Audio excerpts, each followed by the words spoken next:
of your adversaries. Good? Okay. By mid-August 1776, the British had assembled a massive army of 32,000 troops, supported by a fleet of 10,000 sailors, 2,000 British Marines, men, and literally hundreds of ships and over 1,200 cannons. Remember what I said, the first American fleet was 110 cannons, for comparison. Washington at the time had 19,000 Marine troops that he was trying to form into a professional army. Like at Boston, he created an ad hoc navy of his own, but it accomplished very little against such a superior force. So the outcome here in New York was predictable. The Army faced a string of defeats, starting with the Battle of Long Island in August. Washington achieved a small victory in the Battle of Harlem Heights in September, only to face defeat again at White Plains in October. Arnold fought valiantly at Balfour Island that same month before the Americans faced a devastating defeat at Fort Washington in November, followed by the loss of Fort Lee in New Jersey that same month. And Washington and his part of the army that he had with him is now being pursued across New Jersey, as you see depicted in the right-hand map. And that would continue for 2 weeks until the 8th of December, when Washington crossed into Pennsylvania.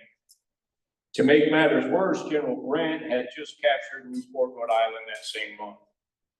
These were dire times.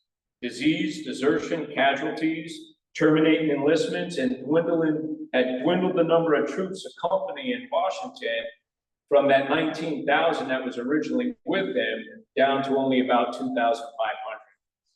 Something needed to be done to change the tide of war. Washington knew that he had to seize the initiative back from the British, or the war could be lost.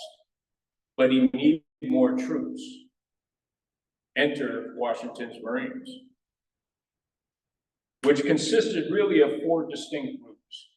I already mentioned the soldier Marines, like Colonel John Glover that you see depicted here on the left, but several privateers also served as Marines, like 27-year-old William Shippen. Shippen was a merchant and a father of 4 from Philadelphia who started the war as a privateer before commanding the Marine detachment on board the Pennsylvania State Navy's flagship, the Montgomery. With the British and their Hessian allies now on Philadelphia's doorstep, Shippen went ashore to fight beside the Continental Marines as a member of a Philadelphia militia unit known as the Associators. Unfortunately, Shippen would be killed in the coming weeks during the Battle of Princeton, making him the first state Marine to be killed in the war. The Pennsylvania Navy at the time consisted of 48 vessels of varying sizes, to include 2 floating batteries of 12 18-pound cannons each, one named Arnold, the other named Putnam, that were manned exclusively by Pennsylvania State Marines.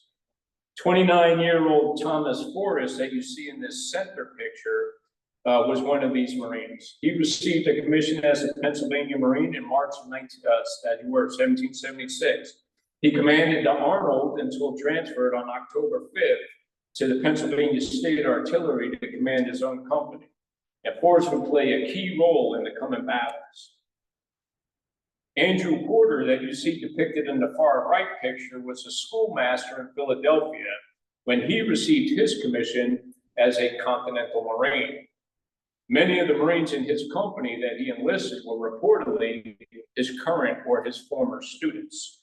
Now, Porter commanded the Marine detachment on board the frigate Effingham being constructed in Philadelphia, and would later fight as a company commander under Samuel Nicholas during the 10 crucial days.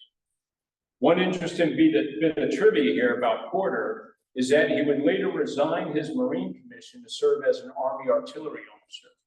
And one day he was having an argument with a gentleman named Major Eustace. Now, Eustace, and ladies, if you'll forgive my language here, called Porter out and said, Porter, you are nothing but a damn schoolmaster. Porter looked at him, drew his sword, and said, sir, I have not forgotten what my vocation was, and smacked him with the flat of his sword on his back. Does anybody know what that means? He was calling him out to a duel. So they met on the corner of 9th and Arch Street in downtown Philadelphia, drew pistols, and boom! Porter shoots Eustace right through the heart, kills him dead on the spot. He is court-martialed for that activity, but then later exonerated, promoted to major, and then given the assignment to fill the now vacant spot of Major Eustace, who he just killed. And that's a true story. You can't make this stuff up. So Nicholas now received his own orders from Congress to consolidate those Marine detachments on the 4 frigates being built in Philadelphia to create a battalion of Marines to serve directly under General George Washington in support of the Army at its greatest need. Nicholas opted to bring 3 of the detachments together, but the Congress wanted to put the Randolph, which was closest to being completed in construction, at sea so it couldn't get captured if the British did capture Philadelphia. So he left Captain Shaw and his Marine detachment in Philadelphia, formed a battalion of between 120 to 130 Marines, and pushed on up the Delaware River right to this little, not here, but down towards Trenton, where Washington had just crossed over. So in all, about 500 to 600 Continental and State Marines and sailors operated ashore, and as many as 700 more operated on the armed vessels controlling the Delaware River at this time. This comprised nearly 1/4 of Washington's total force during the historic events that would occur during the 10 crucial days.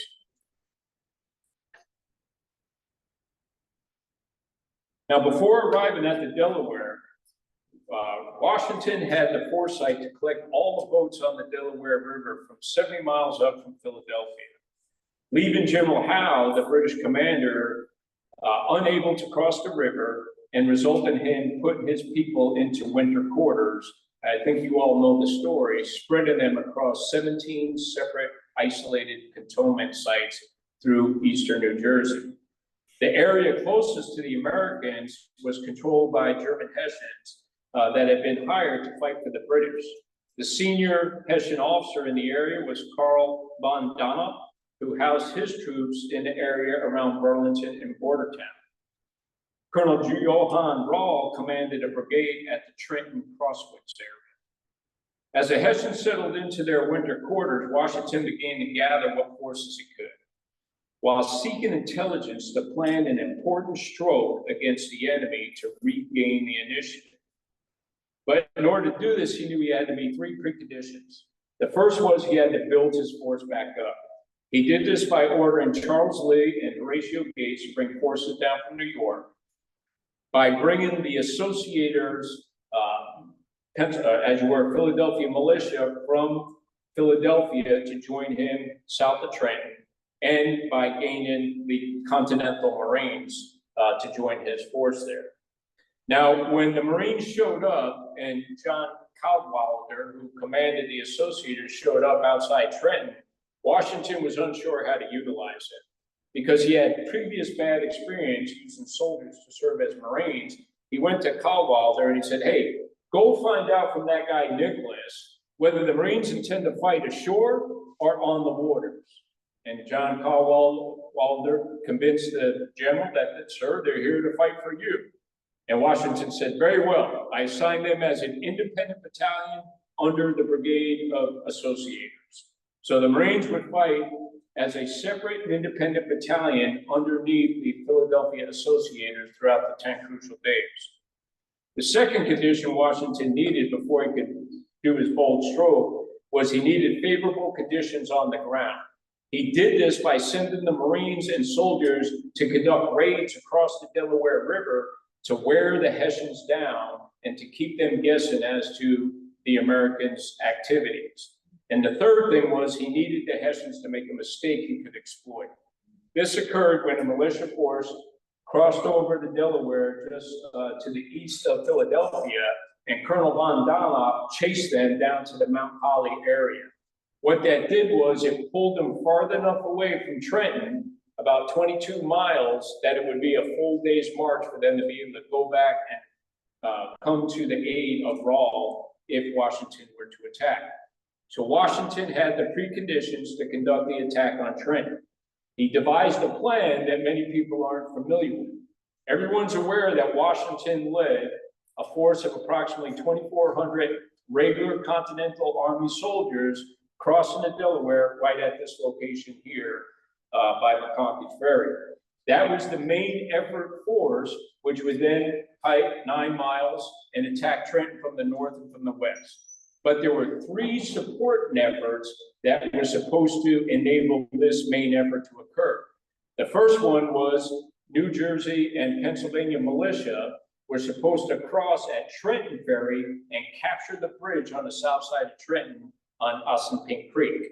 They were there to capture the bridge to block Rahl and his Hessians from escaping when Washington attacked from the opposite direction. The Continental Marines and the Associators were down in the Burlington area, and they were supposed to cross the river to establish a blocking position to prevent von Donop from coming back up and reinforcing Rahl. And then the third support effort were the militia down in the Philadelphia area. As this all played out, as you're all familiar with the crossing,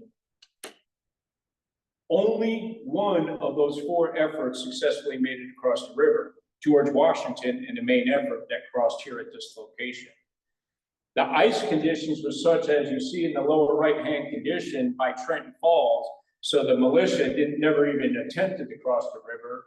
And actually, the Continental Marines and the Associators got 2/3 of their force over across onto the New Jersey side before the weather conditions became so extreme that John Cadwalder aborted the mission and brought it back to Pennsylvania. And then the militia down by Philadelphia never got across either. John Cadwalder is believing that nobody made it across the river based off of his own experience that evening.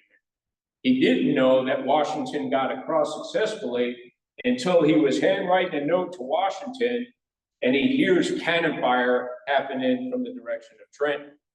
Now the Marines are getting fired up. Whoa, hey, the fight's going on and we're out of it. Let's get across the river and join the fight. John Cadwalder will do that. The following morning, he will take his force and successfully cross back over into the Pennsylvania side. And at this time, von Donop's force is trying to retreat back up to Princeton, where he can join a brigade of soldiers holding out there. Unfortunately, he didn't know at the same time that he successfully crossed back into Pennsylvania, New Jersey, you have General Washington cross back south into Pennsylvania.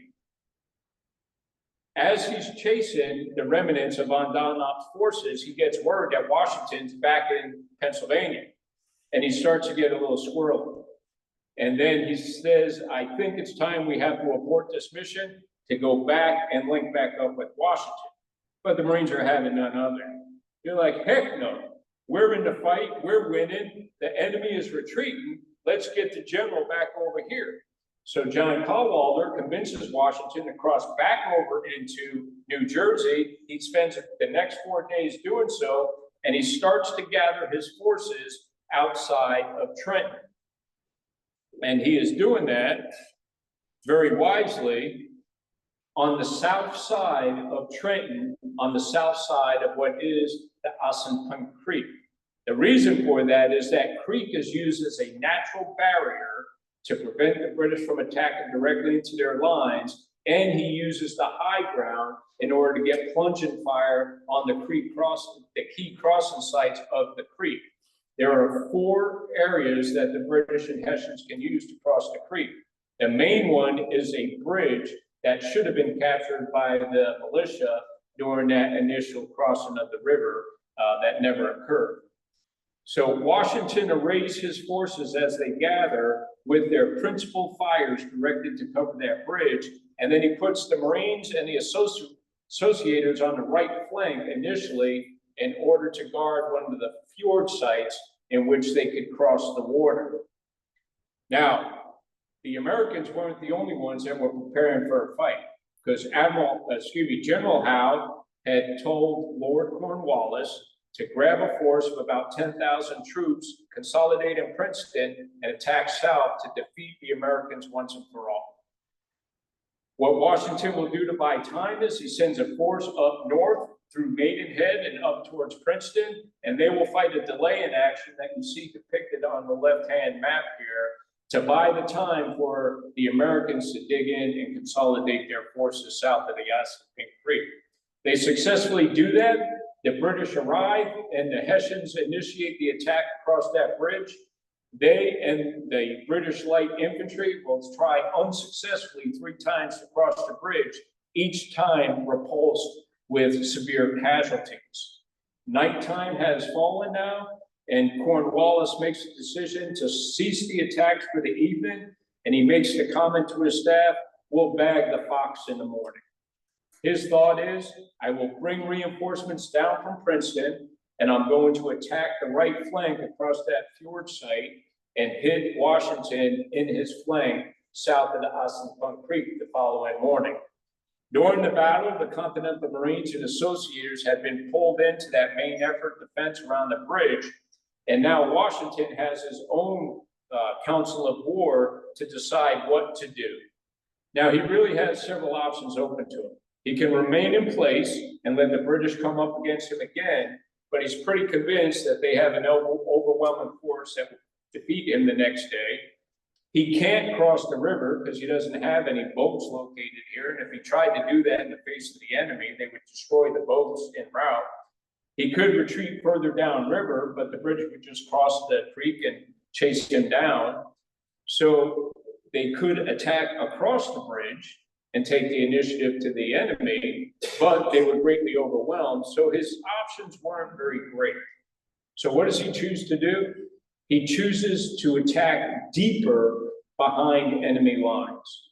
So in the middle of the evening, he leaves a force of 400 to 500 folks behind to stoke fires and make a racket like they're digging in and preparing for the next day's battle. But then he slowly starts to withdraw his troops off the line, and he has him march 11 miles up through some barren woods towards Princeton. He's going to attack deeper into enemy territory and attempt to capture the British at Princeton. If you look in the upper right-hand side of the slide here, that is a hand-drawn map of the British defenses that John Cadwalader had drawn based off of the spy's report that had been captured by the British and released the previous day. So now Washington has a good idea of what the British defenses are going to be. So as the Americans move up towards Princeton, they march all night long, and we have what's called a meet engagement occur. The British that were under a gentleman named Charles Mawhood received orders from Cornwallis to leave Princeton that morning and move down to Trenton to reinforce Cornwallis for his final attack to defeat the Americans, still unaware of the fact that the Americans had pulled out of their lines. As they're moving across the river up and west of Princeton, the frontline American forces are just coming out of a sunken road along the creek, and they spot each other. Uncertain whether they're enemy or friendly, they quickly determine that they're enemy forces, and they had this meeting engagement on the Princeton battlefield. The first Americans up on the high ground, a Hugh Mercer's brigade, that really only consisted of 100 riflemen and 100 infantrymen, but they were going up against 700 British. That American brigade quickly disintegrates and starts to retreat towards the back. As that's happening, Cadwalader and Nicholas hear the shooting going on. They come out of the low ground and they want to get in the fight. They come up on the high ground. They see the British in the distance on the other side of the battlefield. They establish a fighting skirmishers with the associators on the left, and the Marines come up on the right. They're forming as they're starting to take enemy fire, and just as they come forward, they fire one volley towards the enemy, and Hugh Mercer's brigade comes rushing right into the face of them as they're being fired on. That creates confusion, and all the Americans pull back about 150 yards. At that point, John Cadwalader and Samuel Nicholas are regaining control of their troops, to reinitiate the attack. And at that critical moment, George Washington arrives on the scene that you see depicted here. Washington rides forward. He talks to Cadwalader and Nicholas. They all agree, turn around and counterattack. They do so. They charge right into the British, and they very quickly win that part of the battle. And Washington gets so fired up at this moment, he says, "Follow me, it's a fox chase, my boys." And his aides actually have to pull the reins back on his horse and get him back into the main part of the battle because he's so excited about the pending victory. As they are moving forward, the Continental Marines are in the heat of the battle. They are part of the main force that is pushing the enemy back. So that portion of the British force is defeated. There's remnants that are still held up in Princeton proper at this building, Nassau Hall and Princeton University. Once that is occurring, you have John Sullivan, the main effort of the Americans for the Battle of Princeton, comes forward with his forces, and a young gentleman named Alexander Hamilton was a battery commander from New York at the time. And there's, as we had some discussion this morning, whether Hamilton was actually physically present at this next event, or whether it was just his battery of cannons. They set up roughly in this area you see at the foot of this photo and started firing cannonballs right through the front hatch in Nassau Hall. They do so, American militiamen enter the building, and they have about 250 British soldiers that surrender, thus ending the Battle of Princeton with nearly 450 killed or wounded for the British. Only about 30 Americans were killed during the Battle of Princeton, but one of them, unfortunately, was Captain William Shippen, the Pennsylvania Marine, who left his ship in order to join the fight on the shore.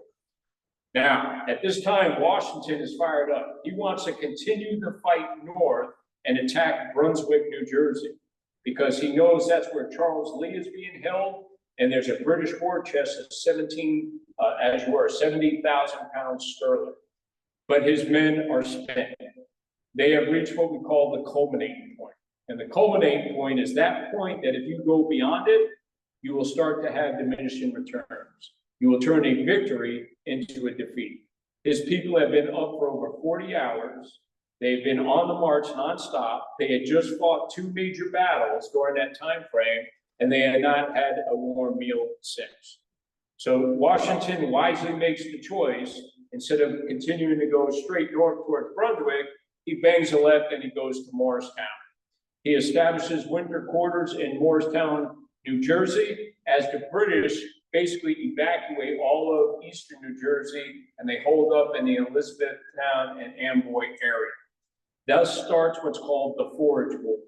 As the British go out and venture out to forage and get food to feed their animals and their people, the Continental Marines and the Continental soldiers are attacking them and raiding them and continuing to harass them to prevent them from getting the food and the supplies that they need.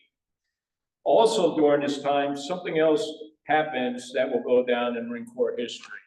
And that is the fact that just like before the Battle of Trenton, disease, desertion, casualties, and terminating enlistments had continued to dwindle down the size of the Continental Army.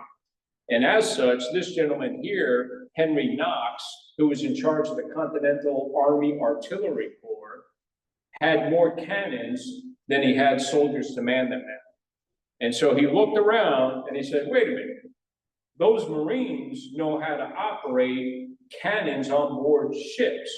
And a ship's cannon that you see depicted in the bottom picture is very similar to a ground-based cannon as you see in the picture above. They just have a different carriage and a different length barrel. So Knox goes to Washington and requests that the Marine Battalion be assigned as the Corps Artillery for the Continental Army, which they will do and serve in that capacity for the next 4 months before they eventually get orders to go back to Philadelphia and once more man their ships and fight at sea. So in all, during the course of the war, The Marines would have 231 officers and just over 2,000 enlisted men serve honorably as Continental Marines, and many more serving as state and soldier Marines and privateer Marines as discussed. In all, 49 Continental Marines would give their lives in the service of their country, and over 70 more would be wounded in action. This established the legacy that those of us in uniform today strive to emulate. And the operations surrounding the 10 crucial days completed the Marines' first sustained land campaign, but it certainly would not be our last.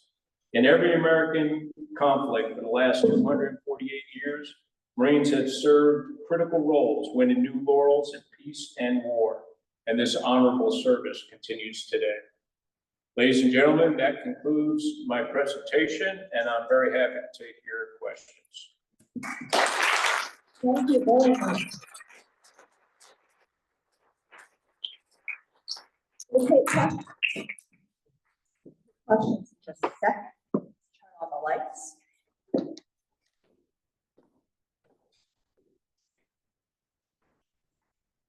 Does anyone have any questions?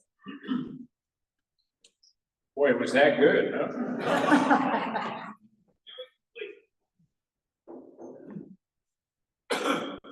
Do you have a sense of what kind of training the Marines went through back then? Yes, sir. So it's interesting because what we didn't get into, and the question was, what kind of training did the Marines conduct back during this time frame? So initially, the Marines were created to fight with the fleet. So in the book, I talk about the fact that Marines actually knew more about ships, lines, and spars than they did how to conduct a protracted land campaign like they were called to do under General Washington. But they did receive basic infantry skills as well. So they learned how to operate on ship. Their principal responsibilities on the ship were to provide and maintain the good order and discipline of the ship. They would fight sniper fire, if you will, from the fighting rigging of the ship to snipe down onto the enemy as two ships came side by side to engage in naval combat. In fact, part of Marine Corps tradition is, as a Marine officer, even today on my dress cover, I have a cross on top, which is referred to as a quatrefoil. And that exists because back during the American Revolution, when Marine snipers were firing down on enemy, trying to kill enemy officers, they would distinguish their own officers through the quatrefoil on top of their head. And so they would learn that type of fighting, and they would be boarding parties to board enemy ships and capture them or defend their own. And as mentioned, they operated ships' cannons. In fact, we have had Marine detachments fighting on board naval vessels all the way up into the mid-1990s. And if you go and visit the New Jersey, the Float Museum, the battleship, or the Wisconsin and Norfolk, Virginia, you will actually see one of the 5-inch gun mounts have a Marine emblem painted on it, because the Marines continue to man ships' guns all the way into the 1990s. We still operate on ships today. In fact, there are 2,500 Marines on board 3 amphibious warships off the coast of Israel right now as we speak. If needed, they're there. We're always forward deployed and forward engaged, but we can also do land campaigns if required by the nation. And so they would receive both naval training and soldier-like or ground infantry training as well. All right, we have a question from Zoom land. If Cadwalader was to cross at Bristol to block Van Dorn from helping Raleigh Trenton, what was the role of Putnam's crossing at Philadelphia? Since Cadwalader was unable to cross, did it fortuitously draw Van Dorn up to Mount Holly? So the question was, as I understand it, what was the role for Griffith and Putnam's men coming over from Philadelphia? Yes, so I think the person asking that question responded correctly. They were there to engage with the Hessian forces located in the Mount Holly area to keep Von Donop drawn down towards that direction in order to prevent them from reinforcing Rawl up in Trenton. I hope that answered your question. You had another question here, man? Yeah, we have one. Okay. So I actually have two questions, so I'll throw them both at you. And you can answer. You mentioned that they would be up the rigging and they were sniping down.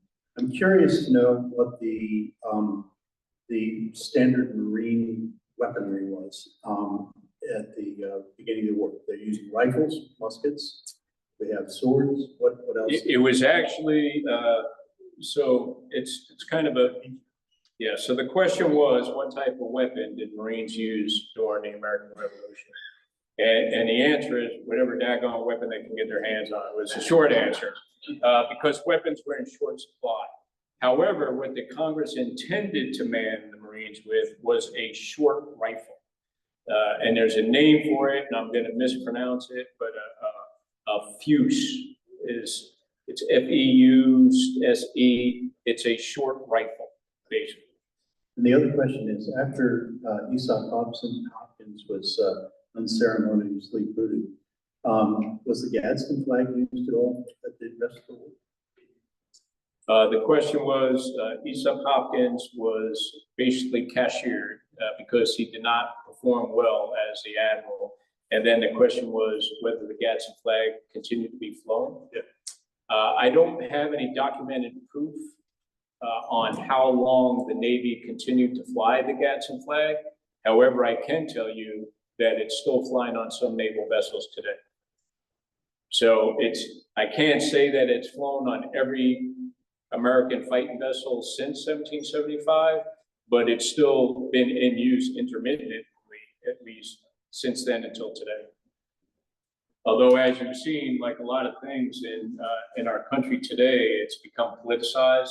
So that's making it more challenging, I think, for some units to fly. Two-phase question. One, did the Marines in Washington service get involved with training at Valley Forge? And the second part of it is, when did the Marine Corps set up Parris Island as a separate training facility? Okay, first question was, were the Marines at Valley Forge? And the short answer to that is no. There were no Marines at Valley Forge that I'm aware of. That was strictly the Army. The Marines were fighting at sea, so they were based out of the major ports across the eastern seaboard. And as you know, Valley Forge is a little bit further inland. The second question was, when was Parris Island established, which is one of two of our principal recruit training depots. We call them recruit depots or boot camp. Parris Island was established right around the time of World War I, 1917, to be able to train the first Marines that would go over to Europe and fight in that war. All right, another question from online.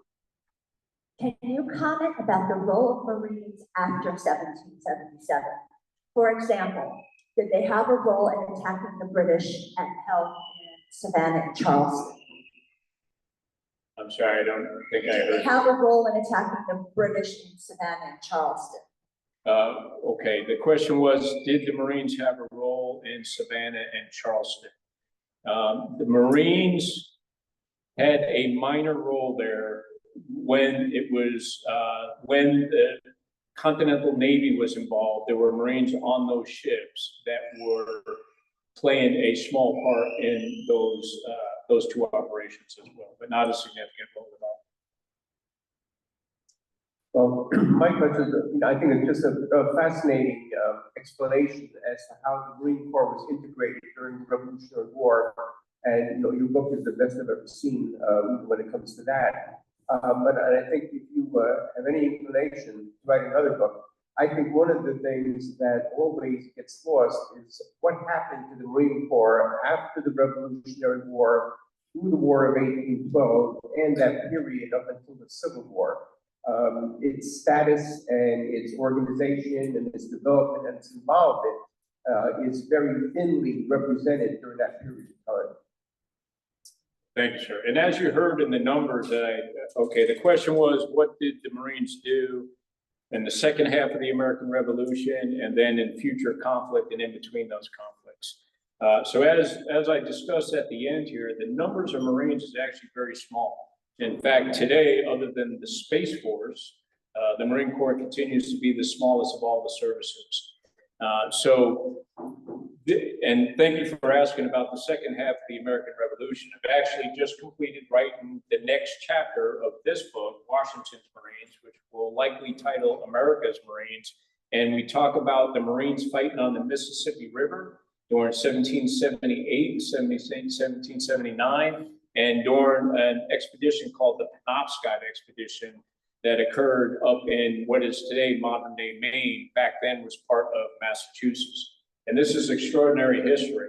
A lot of people, just like they don't know about the origins of the Corps, they don't realize that the United States Navy faced its greatest defeat in 1779, and it was the greatest defeat it would experience for 164 years, all the way up until Pearl Harbor. We lost 42 ships destroyed in an expedition in which the British actually invaded Massachusetts, which is today modern-day Maine, at Penobscot Bay. And their intent was to create, and this is pretty neat, New Ireland. So you have New England, and then you have Nova Scotia, which translates to New Scotland, and then they invaded Maine to become New Ireland. And the reason for that is as we forced all of the loyalists out of the colonies, the loyalists didn't have any place to go. So many of them were brought up to Nova Scotia. Nova Scotia could not handle the thousands of immigrants that were now showing up on their small island. So the thought was capture this part of Massachusetts that would become Maine, and that is where the loyalists would establish a new colony, New Ireland, in order to give them livelihood, to give them space to live and grow, and it would create a strategic buffer between Canada and the United States. So that book is going to talk about that. That happened in '79. Throughout the remainder of the American Revolution, they served at sea, no more protracted land campaigns. And then the Continental Navy and Marine Corps were actually disestablished at the end of the American Revolution. They were stood up once again during the quasi-war of 1798 against the French. And then we would remain as an independent and separate force for the remainder of our 248-year history. And then we had several roles throughout that time that it would take many more presentations to be able to tell you all the great things that Marines have done in future wars and battles. All right, we're going to take one more question. What is the origin of the green uniforms that the Continental Marines have? That's a great question, sir. So actually the Continental Congress was the one who prescribed the green uniform for Continental Marines during this time frame. But when the Marines deployed with the first fleet down to conduct the operation in New Providence, there was no prescribed uniform.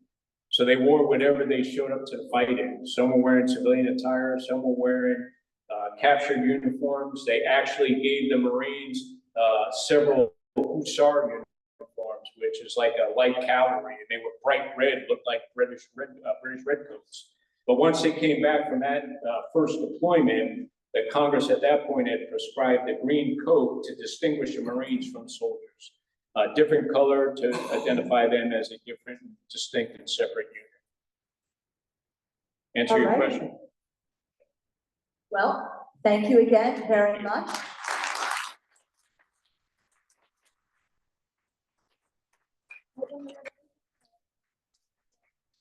Purchasing a copy of the book. It is available in our gift shop, and Major General Bohm will be signing copies out here. We also have some refreshments for you all, so we invite you to stay. Again, please remember our final lecture for 2023 is December 3rd, and that is about Bucks County encampments. And then we have a little thing going on December 10th.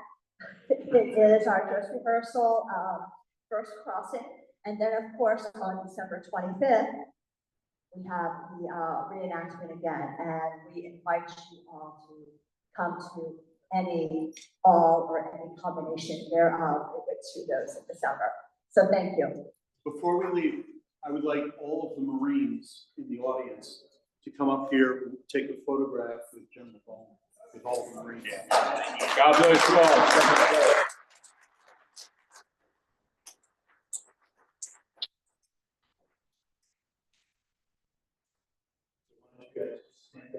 Right here.